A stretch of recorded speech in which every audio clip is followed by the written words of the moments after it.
former managing director of Bain Capital, Edward Conard, who worked side by side with Mitt Romney during his time at the firm. He is out with a new book, Unintended Consequences: Why Everything You've Been Told About the Economy is Wrong. Completely wrong? Are you sure about that? Welcome to the show. Thank you. Tell us why everything we've been told so far is wrong. Sure. I think that the misdiagnosis of the financial crisis is one of the things that is leading to slow growth in our economy. We saw it in the 1930s. We saw it in Japan in the 1990s, and we're 4.5 years into it now. We could get 10 years of slow growth and high unemployment if we don't take steps to improve things. And you say the system is rigged? Completely rigged? Rigged against who? I didn't say the system was rigged. I thought that was the other side of the argument. Oh, all right. That's the other side of the argument? Well, what is wrong with the system now? Or not wrong with it? Well, when you say system, I'm not sure what you mean, but if you're talking about the banking system, I think people believe that losses on subprime finance crippled the banks when, in fact, institutional investors withdrew their money long before the homeowners defaulted. And the world wakes up in 2008 and recognizes that there's much more risk of damage from defaults than there was prior, and they dial back their risk-taking to compensate for that. And unless we make structural changes which reduce that risk, we'll have a decade of slow growth and high unemployment. And where do you think the income inequality that we are experiencing now in this country comes from, and how do we solve it? Sure. I think it's a bit of a red herring. It's something that's used leading up to the election. But where does it come from? It comes from innovation. One more Steve Jobs, a million Steve Jobs are the things we need to grow this economy. And if that increases income inequality in the short run, I think we have to ask ourselves, what's more important to us, growth and jobs or income inequality? But I take growth and jobs. But do you believe that income inequality exists and that it's a problem for our economy, yes? I think it exists. Whether or not it's a problem, I think is debatable. I don't see, for example, why the success of one more Steve Jobs has any effect on, say, for example, income mobility, which would be very important when it comes to income inequality. But tell me why it is that Steve Jobs being successful is affecting income mobility, for example. Well, we're not just talking about Steve Jobs, of course. You don't worry, though, about the middle class sort of disappearing and creating two classes in the country, the very, very rich and those who are what used to be the middle class is now, frankly, in poverty in many cases.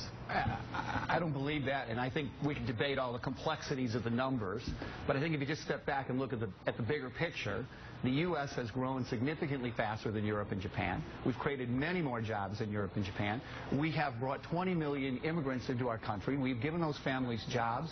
We've children education. We've put tens of millions of people offshore. All that may be It's hard to make the case that our success hasn't helped the working poor and the middle class. Well, all that may be true, except 10% of Americans are on food stamps. You think that's a good situation? No, of course I don't think that's... poverty's on the rise. So sure. What's the answer? More poor. I don't think that's a good situation. Nobody could think... You said we're growing, and sure we're growing, but we're growing, in my judgment, in the wrong way. When 10% of Americans are on food stamps, when middle-class families who used to think food stamps was only for the poor are on food stamps, I think that's wrong. Yeah, I think you're confusing the short run with the long run, which is the financial crisis has definitely led to a recession, which has increased unemployment. But prior to the financial crisis, we had near zero unemployment. We had record levels of workforce participation, and we were growing faster than other high-wage countries. What was happening to real Europe wages? And Japan. What was happening to real wages? I think we really would have to dig into the numbers. My argument is that real wages were going down. During this period of growth, for the middle class, for the workers, wages were going down. I don't think that's true. I think if you look at the data more carefully, as the way it's been construed, that you'll see, for example, if you made adjustments for demographic shifts in the workforce towards Hispanic immigrants, for example, you'd see that wages rose 30%.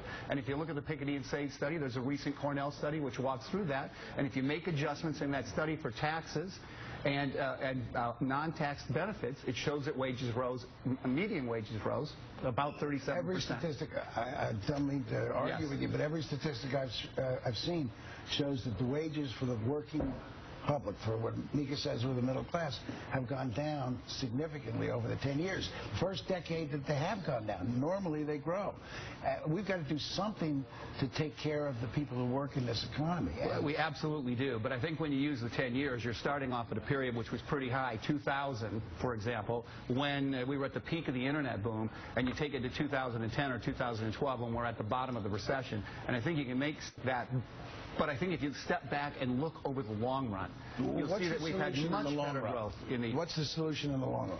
There's two... We make comparisons to the 1950s all the time.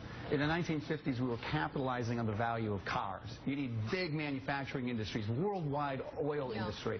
Individuals don't matter as much in that economy as they do in this economy, where 13 people in 2 years can create Instagram and $1 billion of value. We have to go mine that gold mine.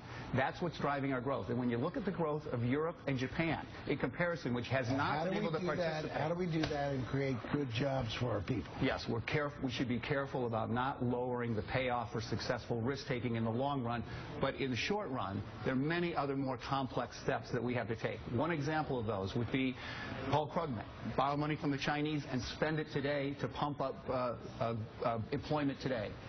I would make a proposal slightly different than his, which is we got to insist that the Chinese use their debt to buy goods in the United States. I agree with that. Yeah, First thing, let's go. I think we'll agree with a lot more than you think.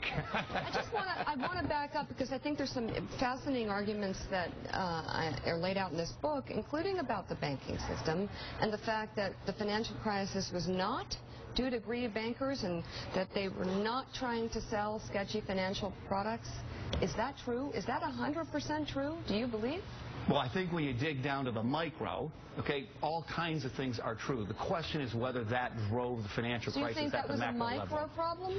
I don't think that's what led to the financial crisis. I think people believe that defaults on subprime loans crippled the banks. Right. But in fact, long before, homeowners defaulted, and the homeowner defaults have been much lower than we expected at the time of the crisis. Institutional depositors withdrew their money from the bank, same as the 1929 bank run, and the entire banking industry collapsed, and so did our economy. We've seen it twice before, 10 years of slow growth and high unemployment if we don't fix that problem. And no one is taking any steps today to address that particular problem. Okay, I'm thinking about the politics of this book now. You are a guy who worked closely with Mitt Romney at Bain Capital. He's already got a problem with being a representative of the 1%. That's the way he's been painted and caricatured anyway. And here you are coming out publicly doing something just this side in our society of defending axe murderers, which is defending the 1%. Do you worry about the impact this has on Mitt Romney? I'm surprised there aren't ads up already that say Mitt Romney's right-hand man is out defending publicly the 1%. Well, I certainly wouldn't describe myself as Mitt Romney's right-hand man, and I don't speak for Mitt. I started writing this book. But you speak for Bain Capital, where he worked. I certainly don't speak for Bain Capital. I'm a former managing director of Bain Capital, so I did work there and I did work for Mitt. But I don't speak for Bain Capital. I don't speak for Mitt. I speak for what's in this book. Have you spoken to him at all since this book came out, or before you decided to put it out? I spoke to him briefly after it came out. He has read the book. We've talked about the book. And he told you? He said, you're going to be the next Ayn Rand. but interestingly, Mika, if you read the book, it's not all conservative ideology. You argue for a stimulus, a fiscal stimulus. I think you'll find that the book is a lot more moderate. Talk about the need for a fiscal stimulus. Yes, I think that I do that in a different way than, say, traditional fiscal stimulus. Let's not kid ourselves. I mean, taxes are running at 15% of GDP. Spending's running at 25%. We are pumping an enormous amount of stimulus into the economy. So my proposal was a little different because I don't want to have long-term consequences from running up huge deficits. So I make two recommendations. One is strengthen the government's guarantees of bank debt. We're making implicit guarantees. We should make them explicit. We should start charging the banks for those guarantees. And the second is that we got to get the Chinese to start spending their savings. Okay? And we shouldn't be borrowing their savings and for them. We got to get them to start spending their savings. The book is Unintended Consequences. Edward Conard, thank you so much for being on the show this morning. Very nice to meet you. Thank you. Thank you for having me. Our next guest.